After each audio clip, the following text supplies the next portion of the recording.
Olá, bem-vindo, bem-vinda ao Power Minds Connects, o programa que tem o prazer de conectar grandes mentes, como o meu amigo Marco Stefanini, com quem, aliás, eu me conectei não faz muito tempo, né? Por uma conexão em comum, né, Marco? A Marli Parra, que nos apresentou. E um prazer ter você aqui, obrigado pela presença. E eu queria que você começasse contando, em ordem alfabética, o nome das 40 empresas que vocês adquiriram recentemente, o nome dos 100 países que vocês estão e o nome dos 35 mil colaboradores do Grupo Stefanini. Vamos lá, pode começar. Obrigado pelo convite. A Magali foi uma pessoa muito próxima, né, nossa, então é uma querida, assim. Ah, Basicamente, resumindo, em termos de país, a gente serve clientes em 104 países, nós temos entidades fiscais em 46, né? E há mais ou menos uns 15 anos, dentro de um processo de transformação digital mais forte, nós também decidimos, além de ajudar os nossos clientes a se transformarem, a gente também se transformou. Então, nós fizemos vários investimentos, né, que hoje se traduzem em 7 verticais de negócios. Não é? Então, a Stefanini hoje é um grupo com 7 verticais de negócios e a gente se apresenta como uma Global Tech. Não é? Então, é um grupo de tecnologia, obviamente, focado em acelerar os negócios para clientes. E agora, um dos vertentes, né, um dos grandes aceleradores é a famosa inteligência artificial, ou IA, ou AI em inglês. Antes da gente falar de inteligência artificial, que ainda é a bola da vez e vai continuar sendo, né, por um bom tempo, eu só ia brincar com você que vocês parecem a mulher de um amigo meu, tem compulsão por contas, né? Quando compraram 40 empresas, pô, parece que ela diz que como é que é? Todo o dinheiro dele está investido que ele compra para ela. Mas vamos lá, inteligência artificial, o que, que vocês estão. Para que lado está caminhando o Grupo Stefanini? Para que lado está caminhando o mundo, as empresas? Qual é a tua visão? Você que é um dos maiores nomes de tecnologia no Brasil, Tá, se não o obrigado. maior. Obrigado. Na verdade, assim, vamos colocar um pouco nossa trajetória com AI, depois eu vou para o global. Nós fizemos, dentro dessas aquisições que você comentou, as 40, né? Uma delas, há 14 anos atrás, era uma pequena startup de AI, né? Quando, na época, a inteligência artificial não era algo ainda cool, famoso, nada disso, né? Obviamente era outro mundo, outro tipo de motor, outro tipo de potência e tudo mais. Quando o ChatGPT lançou a sua famosa versão em novembro de 22, né? Então, aí sim, o que nós fizemos? Nós expandimos, né, soluções de inteligência artificial para todo o nosso portfólio, né? Então, pegamos todo o nosso portfólio dessas 7 verticais, que inclui tecnologia, marketing, serviços financeiros, cyber, manufatura, operações, né? E dados, e aplicamos em tudo. Então, hoje a gente a gente entende que a inteligência artificial é um grande acelerador, não é? Então, ele complementa, na minha visão, a grande transformação digital que a gente vive aí nos últimos 15 anos. Começou mais com B2C, depois se estendeu para o B2B, que é entre as empresas. Então, hoje, para nós, AI é um grande acelerador para praticamente todas as nossas ofertas. Mas você consegue dar um exemplo da coisa mais incrível que você viu a inteligência artificial fazendo por alguma empresa? Olha, esse é um ponto interessante, né? Toda transformação, ela começa mais forte, que a gente chama de B2C, na pessoa física, né? Então, claramente, quando surgiu o ChatGPT, as pessoas físicas já começaram a usar, fazer perguntas, todo mundo usa, e esse uso foi bastante disseminado. As empresas sempre têm um delay. São, obviamente, uma parte por conservadorismo, uma parte por às vezes, falta de velocidade, e as empresas são fragmentadas, e uma parte também porque são as empresas, obviamente elas não podem testar qualquer coisa, elas têm um compromisso com qualidade, compromisso com criticidade, então elas também têm um time. Mas eu diria que agora, a partir de 2000, como é que eu resumo? 2023 foi um ano de experimentação, tá? Ou mais de curiosidade para entender o que é e tal. 24 já foi um ano já onde já começaram a fazer vários projetos. 25 se começou realmente a acelerar a questão de projetos. A gente começou antes por causa da nossa história, são 15 anos com IA, então a gente já saiu mais rápido, né? Agora, a gente aqui é uma lista muito grande do que você pode agregar de valor, tanto para a sociedade civil, como para as empresas, como para pessoas físicas. Então, por exemplo, dentro da área de mídia, de marketing, te permite você reproduzir, desde te ajudar na parte de vídeo e tudo mais, você reproduzir, imagine que você tem uma campanha e você queira reproduzi-la em diferentes formatos. Antigamente se fazia na mão, hoje você faz com IA numa velocidade muito maior, não é? Então, nós mesmos fizemos nosso kickoff, que é o evento global que nós fazemos todo início de ano, que é o lançamento do ano. Fizemos um vídeo inteirinho da Stefanini, inteirinho por inteligência artificial. Então, você vai numa linha dessa, depois você vai para uma linha está muito famoso, muito forte, muito foco das que a gente chama de LLM, né? A ChatGPT é um LLM, que hoje tem vários, né? Que é a parte de desenvolver software. Então, o desenvolvimento de software hoje te permite, se você quer desenvolver um sistema relativamente simples, você sabendo o que você quer, você chega até a ponto de desenvolver um sistema simples sem saber codificar, né? Mas, em geral, nos grandes sistemas, te permite um nível de produtividade enorme, né? Vamos para a linha de industrial, na área de manufatura. A gente já utilizava a inteligência artificial, não a generativa, porque a ChatGPT é a generativa, muito antes. Então, você tinha muitos projetos de automação industrial, que para uma indústria, o que significa transformação digital? Na verdade, é eficiência operacional. Ele quer fazer mais por menos, ou trazer mais segurança, ou trazer mais a questão da agenda ESG, né? Então, nesse ponto, quando você coloca IA generativa, você acelera o ganho de produtividade de uma indústria, de uma manufatura, de uma mineração e assim por diante, né? E aqui eu vou com vários exemplos que a gente não para. Então, não vou falar que é para tudo, mas você tem muitos casos. Aliás, normalmente a gente defende o seguinte: nenhuma empresa ou nenhuma pessoa precisa usar IA por usar IA. Ele tem que usar na medida que ele tem um problema ou uma oportunidade de negócio e que muitas vezes o IA pode proporcionar algo que antes não era possível. Então, ali que a gente vai adotar IA parte da solução, inteira ou parte da solução. Tá. E qual é a tua formação? Como é que você chegou nesse universo tecnológico? Na verdade, assim, minha vida é um pouco cheia de, vamos chamar assim, superação, de obstáculos. Na verdade, quando eu entrei na universidade, na USP, em geologia, então eu sou geólogo de formação, entrei na final da década de 70, mas quando eu saí no início da década de 80, não tinha muito emprego. O Brasil pegou a primeira grande década de crise, né, que a gente chama de a década perdida, foi a primeira de várias, né, do Brasil.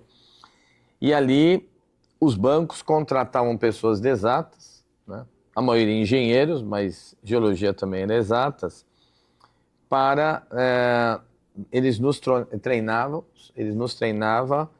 para nós nos tornarmos engenheiros de software, né?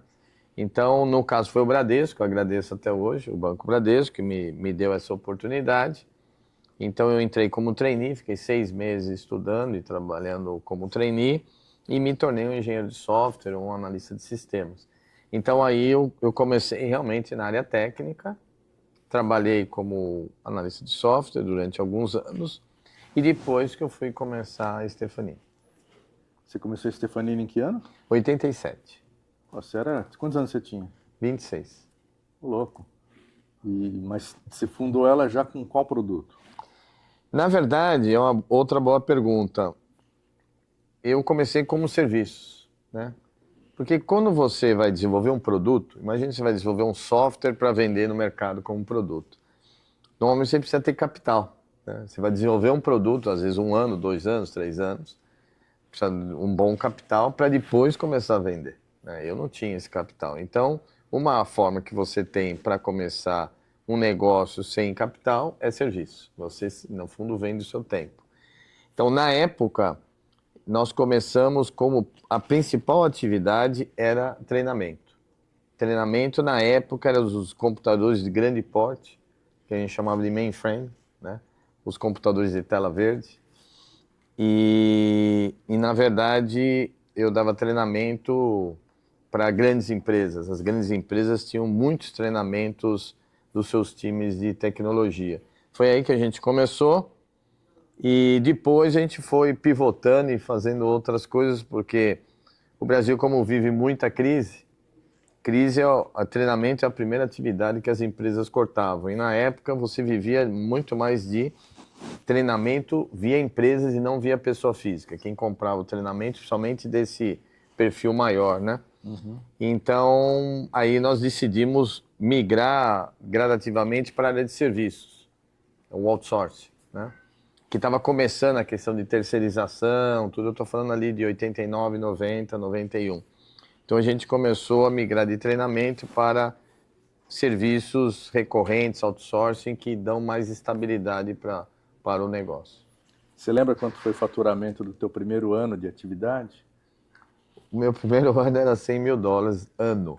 Não 100 mil, dia, nem semana, nem mês. 100 mil dólares ano. E hoje estamos em Hoje nós estamos em torno de, essa previsão para esse ano de 2026 é mais de 9 bi de reais. 9 bi de Dá reais. 1,7, 1,75 Cresceu um pouquinho, bi né? de De lá para dólares. cá. Que beleza.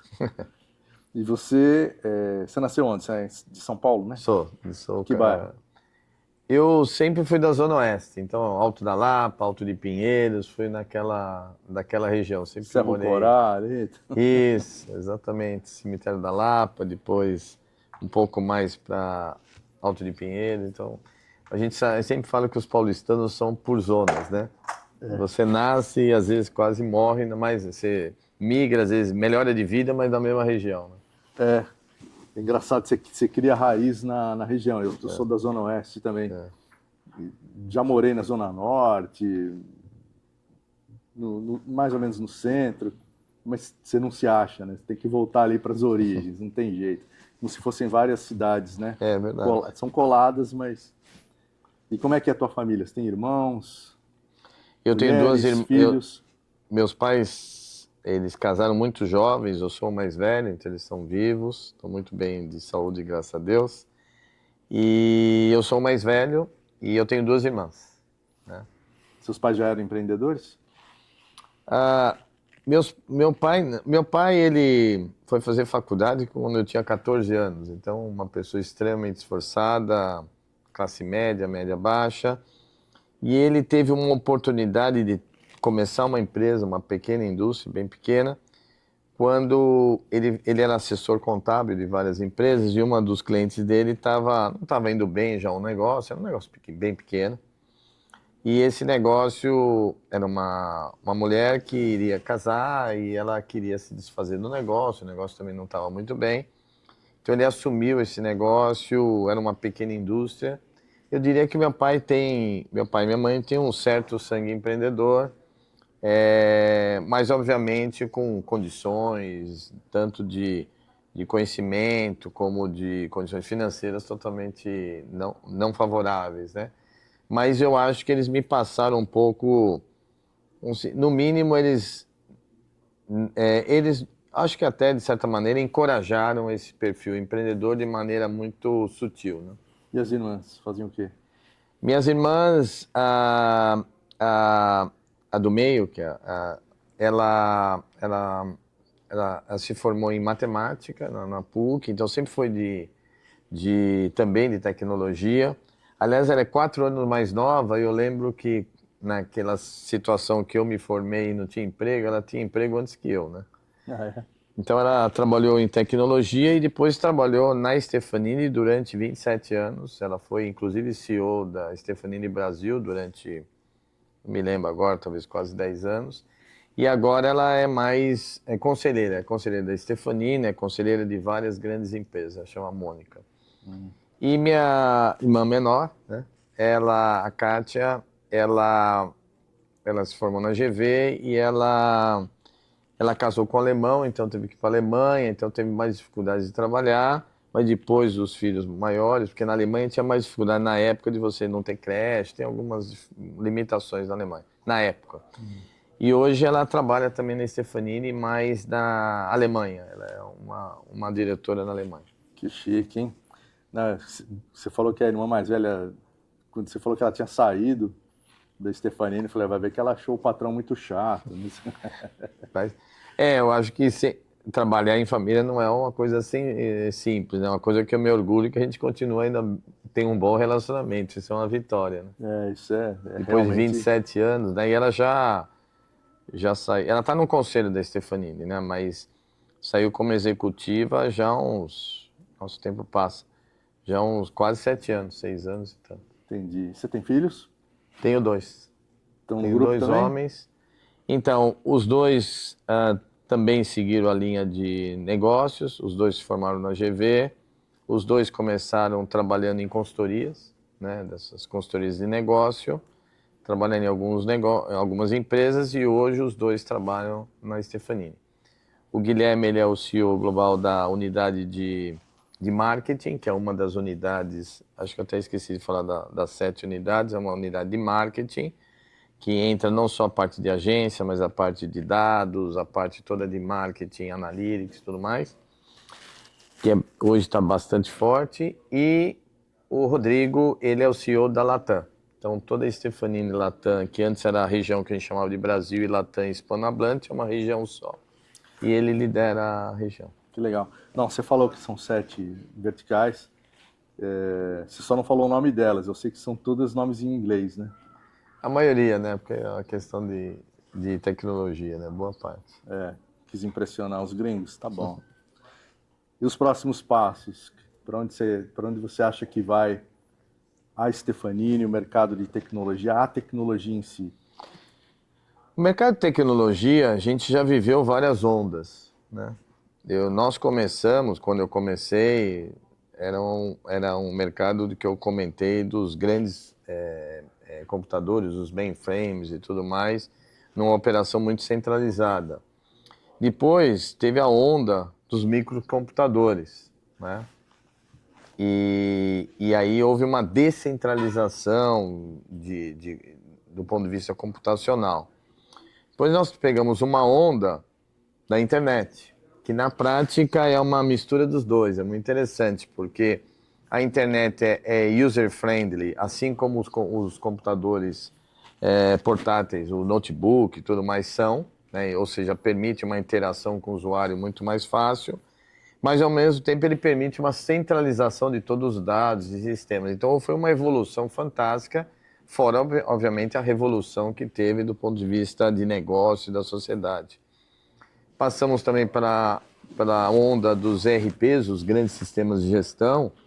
Antigamente você tinha grandes empresas que às vezes tinha 60, 50, 80 pessoas desenvolvendo um sistema de folha de pagamentos, que hoje você compra na banca de jornal, né? Então houve uma revolução ali muito importante, né? Depois veio a transformação digital, né? E agora IA. E o que elas têm de característica em comum é que elas vão se somando. Se você analisar o mainframe, que a gente está falando lá, de 40 anos, basicamente os grandes sistemas bancários no mundo inteiro, incluindo os grandes bancos do Brasil, ainda tem. Então você vai compondo.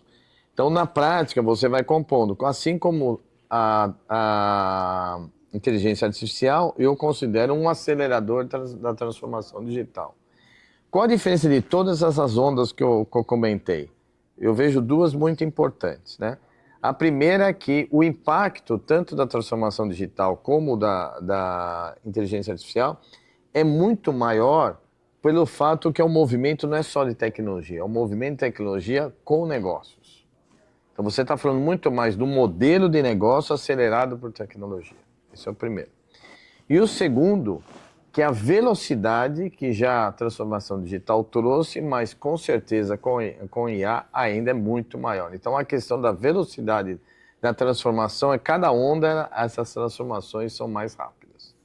Tá, e você acha que a gente deve se preocupar mais com o avanço desenfreado da inteligência artificial ou o avanço desenfreado da desinteligência natural? Olha, eu sempre, até como empreendedor, eu procuro enxergar sempre o meio copo cheio, né? Então, eu tenho normalmente uma visão positiva das mudanças, né?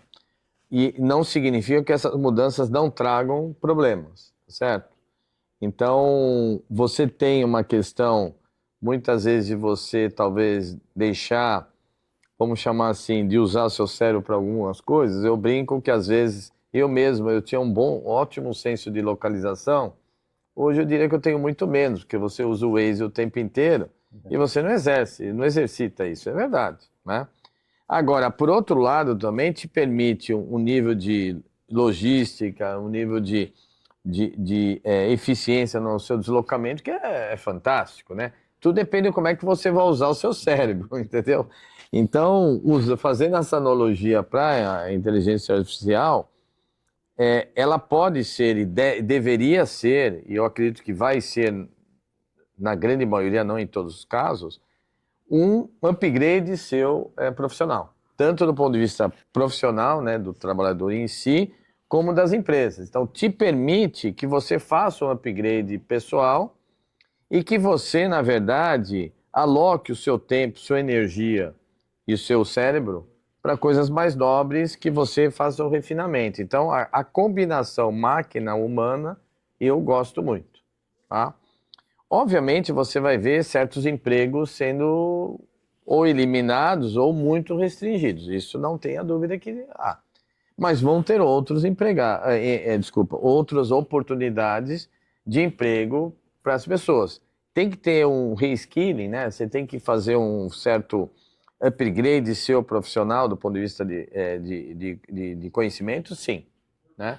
Mas isso faz parte da evolução humana, né? Assim como teve a revolução industrial, eram artesãos e hoje você dividiu os trabalhos, uma série de trabalhos que demoravam meses ou dias, você faz em minutos ou até menos. Então, esse é um pouco do perfil. Então, eu vejo como uma ferramenta de trabalho importantíssima. É mais ou menos que nem hoje, imagine você ver um analista de sistemas, um analista financeiro não saber mexer no Excel. Ele não vai arrumar um emprego e não tem o mínimo sentido, porque deu eficiência àquela pessoa. Então eu vejo mais ou menos por aí. Obviamente você tem alguns riscos, tem alguns controles que obviamente a gente vai ter que trabalhar com isso, né? Não só a gente, como a sociedade como um todo, né? Mas eu enxergo que toda mudança traz os contras e traz os prós. Eu vejo mais prós do que contras. Legal. E você se considera já uma pessoa realizada, já cumpriu sua missão na Terra, ou você já está em fase de transmitir legado, ou você ainda tem muitos bits pela frente? Eu acho que é um pouco de tudo, né? Porque, obviamente, é uma oportunidade bastante interessante a gente poder passar um pouco da nossa experiência, tanto positiva como negativa, né? Às vezes a experiência negativa é até mais importante, né? Aprender com os erros dos outros, né? Então, é uma oportunidade interessante, né? Eu vejo isso. É uma oportunidade também de sempre ter sangue novo na organização, mas ao mesmo tempo ainda tem também bastante lenha para queimar, tem bastante energia então acho que é um mix dos dois, né? Eu acho que toda pessoa tem o seu ciclo de vida e ela tem que entender que seus ciclos vão terminando alguns ciclos, começando outros. Então, obviamente, no caso da minha idade, ainda tenho muita energia para trabalhar, mas a ideia, obviamente, a gente já vem trabalhando há anos a questão de sucessão não só comigo, pessoa física, mas como empresa como um todo, porque como você disse, são vários negócios, todos esses negócios em vários países, em várias áreas, necessitam talentos o tempo inteiro. Então, vamos chamar assim, a nossa necessidade de talentos, de construir carreiras é muito importante em vários níveis. Então, é de baixo para cima que você vai construindo. Então, eu diria que está no meio termo, vamos dizer assim, né? Maravilha. Tem um tempo para passar informação, para passar conhecimento e ainda um pouco de energia para tocar os negócios. Maravilha. O Power Minds Connect reconhece o seu legado e nós vamos dar, tá aqui, nós vamos dar uma pequena homenagem, um Obrigado. agradecimento à sua presença Surpresa. aqui. Obrigado. Parabéns pela sua trajetória. Agora a gente vai para um outro bloco, um pouco mais ardido do que esse, que é a caixa preta. A gente vai abrir a caixa preta da sua mente empreendedora. Marco Stefanini, qual foi a maior barbeiragem que você já cometeu na sua vida empresarial? Já faz muitos anos, a empresa era bem menor, tá? E na época que tiveram alguns bancos, que lembra do Proed, tiveram alguns bancos que faliram, né? E a gente sempre foi uma empresa muito sem dívida, sempre uma empresa que procurou trabalhar de uma maneira muito espartana com a parte financeira. E nós tínhamos 3 bancos que nós investíamos. E nós tínhamos um pequeno banco que a gente trabalhava e outros 2 bancos grandes. Desses 2 bancos grandes, a gente não gostava do serviço e a gente fizemos todo um processo de seleção para escolher um outro banco, seria um quarto banco, para sair desse banco grande. E enquanto isso, a gente já tinha saído desse banco grande e colocado nesse banco pequeno o dinheiro. E 70%, 65%, 70% do dinheiro da empresa estava nesse banco pequeno. E numa segunda-feira a gente passaria, 40%, mais da metade do dinheiro que estava nesse pequeno banco, a maior parte para esse banco que a gente tinha selecionado. Na sexta-feira ele quebrou. Então a gente era, na época, o maior credor desse banco pequeno. Então foi uma grande barbeiragem. Mas você atribui isso a algum despreparo, alguma falha na preparação de vocês? Foi ingenuidade, foi soberba? O que foi? Na verdade, essa é uma... Só queria, antes de responder... Não, primeiro sim, foi uma falha, claro. Você nunca, mesmo por um momento temporário, você não pode concentrar muito dinheiro num determinado banco e muito menos que ele sendo um banco pequeno. Então, isso foi uma falha nossa, né? Agora, só para... A sua pergunta vem a um caso que é muito interessante. Eu sempre atribuo as derrotas, seja qual elas forem, quais foram os motivos, sempre haverão motivos externos, né? Mas sempre tem uma dose de experiência sua, de aprendizado, em evitar mesmo uma situação adversa. Ou seja, mesmo numa situação que você tem adversa e você perde uma oportunidade, por exemplo, você tem uma lição aprendida de como você poderia fazer para, mesmo numa situação adversa, poderia ter ganho. Então, nesse ponto eu sou bastante crítico. Então, com certeza, qualquer erro que você tenha, tem uma dose sua de falha que você pode corrigir e melhorar na próxima vez.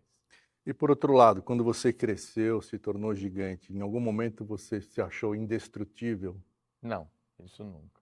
Acho que uma característica que muitas pessoas que me conhecem mais próximo me consideram uma pessoa humilde. Aliás, nós temos 5 atitudes que a gente distribui, vamos chamar assim, permeia em termos de cultura da organização, e a gente está em muitos países, é muito distribuída a organização. Uma delas é humildade para você ouvir e aprender, né? Você só pode aprender se você tem humildade de ouvir qualquer tipo de pessoa. Lembrando que eu nunca fui gestor de uma empresa antes de ter a minha empresa. Então eu aprendi tudo na raça, ouvindo as pessoas, lendo, ouvindo clientes, profissionais e assim por diante. Já puxou o tapete ou sentiu muita vontade de puxar o tapete de algum sócio, parceiro ou concorrente? Não, acho que não. E não estou sendo purista, não, porque Na verdade, obviamente, que nem no meu caso, são 40 anos, você tem histórias para tudo quanto é lado, né? E obviamente, quando você tem, já tive muitos problemas, que eu considero muito até atitudes não justas, né? Atitudes é, não adequadas de muitas pessoas que eu já trabalhei, sejam clientes, sejam sócios, sejam concorrentes, né? Mas ao longo da vida você aprende que não adianta você ficar querendo uma revanche, né? Querer você. Eu acho que a vida, o mundo é pequeno, ela dá voltas. Então, muitas vezes essas pessoas que praticam esse tipo de atitude, em geral, eles não conseguem, na média, construir grandes coisas, porque esse tipo de prática ele acaba atraindo e você lhe dando um ambiente mais nocivo, né? Vamos chamar assim, e não incentivador de você crescer. Não, acho que não. Obviamente, como qualquer ser humano, você fica com muita raiva na hora, você obviamente não aceita, mas de procurar revanche, não. Obviamente, quando eu tenho um problema, eu vou tentar reagir e, obviamente, tentar me proteger e encontrar a melhor solução dentro daquele cenário. Agora, você ficar anos depois remoendo, indo atrás, não. Esse nunca foi meu perfil. Nunca perdi essa energia para ficar. Acho que vira a página e segue. Na hora do momento, obviamente, você vai procurar a melhor solução para se proteger. Mas ficar anos ou muito tempo procurando uma revanche, ou atacar, ou ter um contra-ataque, isso nunca foi meu perfil. Então, dessas muitas empresas que você já comprou, nunca você comprou uma só para dar uma pisadinha no Nunca, concorrente? nunca. Aliás, a gente tem um objetivo que a gente sempre mais olha dentro de casa e não assim, quero ser melhor que ele, quero ser maior que ele. Isso nunca. Eu acho isso um erro enorme, o que você comentou, de você comprar, e aí você entra um pouco no ego, né? Que a gente acabou de falar de humildade. Eu acho que você não pode misturar essas coisas, né? Eu considero um dos mais, vamos chamar assim, ofensores dentro de uma empresa, o ego, né? Então, eu acho que ego é um grande adversário da eficiência operacional, do sucesso de uma empresa. Então, na verdade, nesse ponto, a gente tem que dar o exemplo e ego não. Arrependimento na vida profissional e arrependimento na vida pessoal. Olha, assim, eu brinco que às vezes eu mais me arrependo das coisas que eu não fiz do que as coisas que eu fiz. Ou seja, também tem uma visão de meio copo cheio. Não significa que eu acertei tudo, de maneira alguma, né? Mas eu acredito muito, além de você querer atingir uma meta, objetivo, é a jornada do aprendizado. Então, quando você tem muitas derrotas, você falha, você tem contratempos, fazem parte dessa jornada, desse aprendizado. Por isso que, então, nessa linha. Mas, claro, a gente já fez algumas aquisições que não deram certo. Eu diria que a maior parte, claro, deu certo, mas algumas não deram certo. A gente teve uma aquisição de uma empresa na América Latina que ela estava basicamente quebrada, então a gente não pôs dinheiro, mas isso foi um erro enorme, que depois o dinheiro que você tem que pôr para recuperar a empresa, o que sobra da empresa é muito pequeno. Então você tem alguns erros, sim, né, ao longo do tempo de aquisição, mas a maioria eu diria que deram certo, mas a gente teve alguns erros. Teve às vezes erro de uma ou outra unidade de negócio que você, aí é um perfil um pouco meu, de querer insistir naquele negócio, às vezes vale a pena você passar para frente uma determinada unidade de negócio, você não insistir com todas, tá? Então, um pouco do perfil do empreendedor, ele tem muito mais, vamos dizer assim, um perfil de somar, de comprar, de querer, do que de você desinvestir. Isso eu acho que é algo que eu acho que provavelmente meus filhos não vão cometer o mesmo erro, né? Então, esse tipo de também a gente tem que evitar. Acho que são alguns exemplos assim. E na vida pessoal? Na vida pessoal, assim, não sei se foi um erro, mas para você construir qualquer coisa na vida, e eu tive que construir do zero, você se dedica muito tempo, né? Então, eu acho que assim, e obviamente, por mais que brincam que eu tenho muita energia e consigo otimizar meu tempo, mas ninguém é infinito. Então, se você trabalha muito, você sacrifica alguma coisa, né? Eu acabei, talvez, sacrificando um pouco as minhas coisas pessoais. Eu acabava dividindo muito o trabalho e uma parte da família.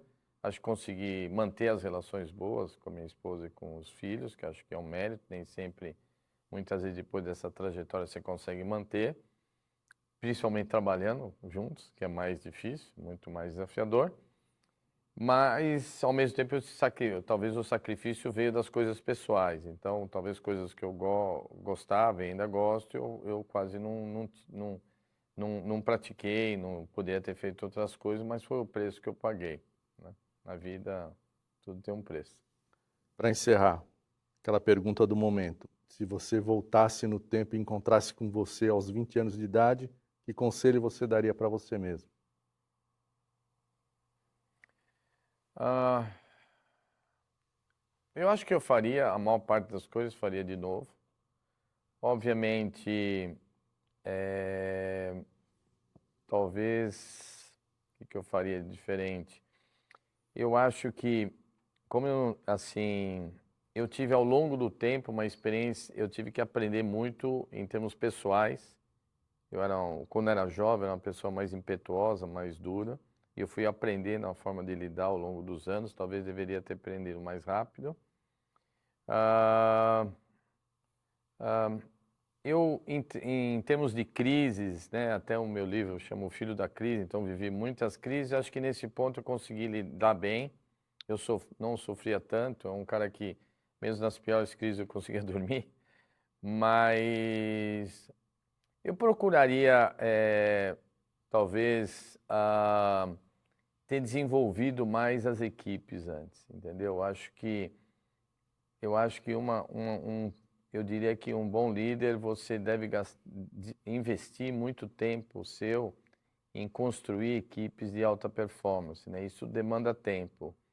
E você, quando é empreendedor, você foca mais, principalmente no início, você foca muito mais no negócio para você sobreviver do que construir uma equipe e tudo mais. Eu acho que esse talvez seria o ponto. Eu acho que eu poderia ter feito já algumas décadas atrás um trabalho ainda maior, a gente hoje faz, mas eu acho que poderia ter feito mais em termos de desenvolver equipes e tudo mais. Acho que esse talvez eu faria diferente, faria melhor.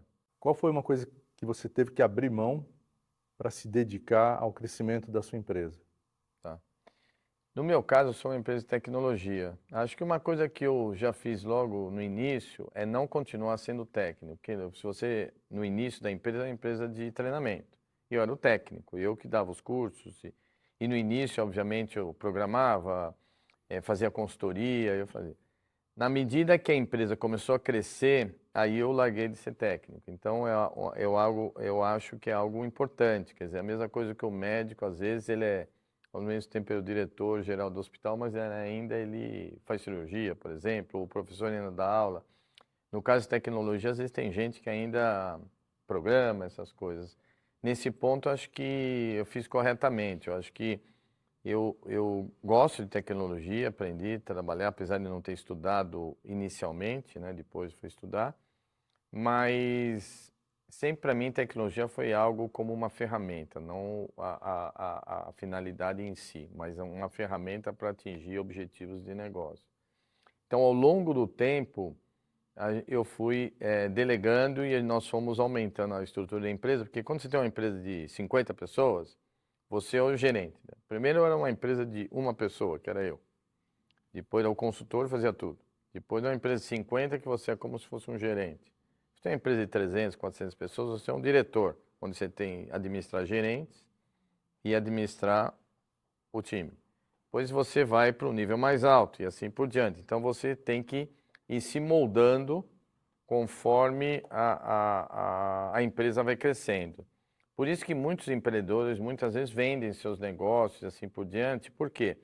Porque na verdade ele gosta da fase inicial de empreender, de construir, depois não gosta de operar. Quando você opera uma empresa relativamente grande como a Stefanini, você tem que desenvolver outros atributos. Acho que isso eu consegui desenvolver, tá? Então, eu tive que mudar muito o meu perfil ao longo da vida. Então, eu acho que isso é muito importante, você ter ser maleável o suficiente, flexível o suficiente para ao longo da vida, dependendo da experiência que você tem, você vai se flexibilizando e vai mudando o seu skill, né? Então, acho que...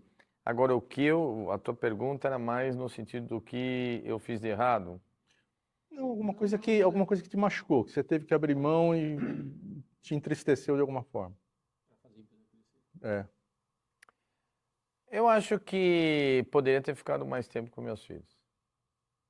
Acho que sempre trabalhei muito e quando a gente vê o passado, os dois já são grandes e tudo mais, é o preço que eu paguei. Isso muitas vezes eu reflito e não sei, a gente não sabe se valeu a pena. Mas esse talvez a única coisa que talvez me doa um pouco é esse.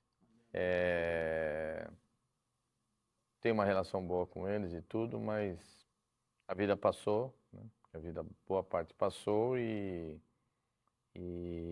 de certa maneira, muitas coisas eu poderia ter usufruído mais e não foi. É o preço. A maioria das coisas que você fez para você chegar onde você chegou, principalmente tem tanto destaque, foi numa fé inabalável ou foi muito trabalho? É mais muito trabalho do que fé inabalável, porque na verdade você tem que fazer reflexões o tempo inteiro, né? Entendeu? Porque você não... Mesmo quando você, bom, no teu exemplo, que você tinha um objetivo e estava correto, né? Certamente você teve que mudar de tática para chegar no objetivo, porque normalmente as primeiras táticas que você utiliza não funcionam. Então, na prática, eu acho ao contrário. Eu acho que você tem que se reinventar, se repensar o tempo inteiro, né? Não só o objetivo final, mas como fazer esse objetivo. Você tem várias formas de fazer. E eu diria que a chance de você começar certo é muito pequena. Então, você vai ter que se repensar. Então, eu diria, cuidado com a fé inabalável, porque muita gente não deixa de ouvir as demais pessoas. Então, cuidado é o equilíbrio, né? Se você ouvir demais, você não vai fazer nada, porque as pessoas sempre vão achar muito doido ou muito diferente. Mas se você não ouve nada, você pode ser aquele teimoso que você luta a vida inteira e até o teu objetivo era nobre, era adequado, mas a tática você sempre insistiu do mesmo jeito, né? E muitas vezes é o jeito de você fazer as coisas. Aliás, a grande maioria é isso, né? Então, eu diria que tem que ser um misto de determinação, muito trabalho, mas ouvir muito, porque a chance que você tem de errar a forma é muito grande, né? Ninguém acerta todos, né? Então, acho que cuidado, só para não... Minha opinião, mas é muito subjetivo para responder, né? Marco, o que pesa mais, a fé no negócio ou muito trabalho? E se a fé acabar, onde você busca força? Duas coisas. Primeiro, eu sempre falo que um empreendedor, né, ou alguém que quer atingir um objetivo, não precisa ser um empreendedor, né? Você tem momentos de baixa, ninguém só vive de momentos altos, acho que isso é mentira. Mas você não pode se dar o luxo de ficar meses em baixa, você pode se dar o luxo de ficar dias ou horas em baixa. Essa é a história. Então, usando o seu termo, a fé em baixa pode ser, você pode ficar por dias ou por horas, você não pode ficar por meses, né?